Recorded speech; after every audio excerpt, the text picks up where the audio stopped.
आइए मैं मुल्क पर जो हो रहे हैं तमाम तरीके की जो वीडियो वायरल हो रही है, अक्सर मैं फेसबुक, ट्विटर और इंस्टाग्राम पर एक्टिव रहता हूँ।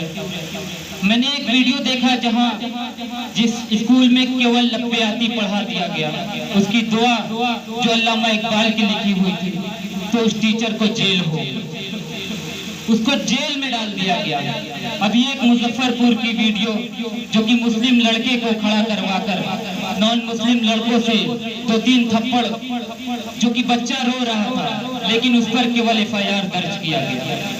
ये वतन परस्ती का जो सबूत मांगते हैं, मैं उनको इन 4 मिसरे में देना चाहता हूँ कि मेरी सांसों पर तुम्हारा अनगिनत एहसान है, तुम्हारी सांसों पर, मेरी सांसों पर तुम्हारा अनगिनत एहसान है। तेरी खुशहाली रहे कहता मेरा ईमान है, तेरी खुशहाली रहे कहता मेरा ईमान है। मेरी सांसों में तिरंगे की बुलंदी की दुआ, मेरी सांसों में तिरंगे की बुलंदी की दुआ। मेरे हिंदुस्तान तुझ पर जान भी कुर्बान है, मेरे हिंदुस्तान तुझ पर जान भी कुर्बान है। और जब हमारे नबी करीम ने कहा था कि हिंद से एक ठंडी हवा आती है, उससे शेर मैं कहता हूँ, सुनिए, जब नबी करीम कह सकते हैं कि हिंद से ठंडी हवा आती है, तो मुल्क हिंदुस्तान हम लोगों का भी। सोचता हूँ तो मेरी आंख छलक जाती है, सोचता हूँ तो मेरी आंख छलक जाती है।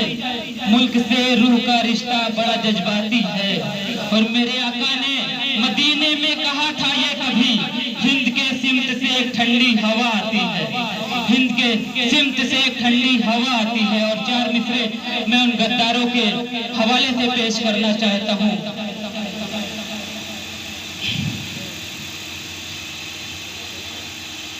मैं पढ़ता हूँ, देखिएगा कि लेकर तंबू त्रिपाल चले जाओ तो, लेकर तंबू त्रिपाल चले जाओ तो, बात की छोड़ो इसी साल चले जाओ तो। लेकर तंबू त्रिपाल चले जाओ तो, बात की छोड़ो इसी साल चले जाओ तो। हमको लाहौर कराची से भला क्या मतलब, अंसार पैकर साहब, हमको लाहौर कराची से भला क्या मतलब। तुमको जाना है तो नेपाल चले जाओ तो, तुमको जाना है तो नेपाल चले जाओ तो। बहुत शुक्रिया, बहुत बहुत।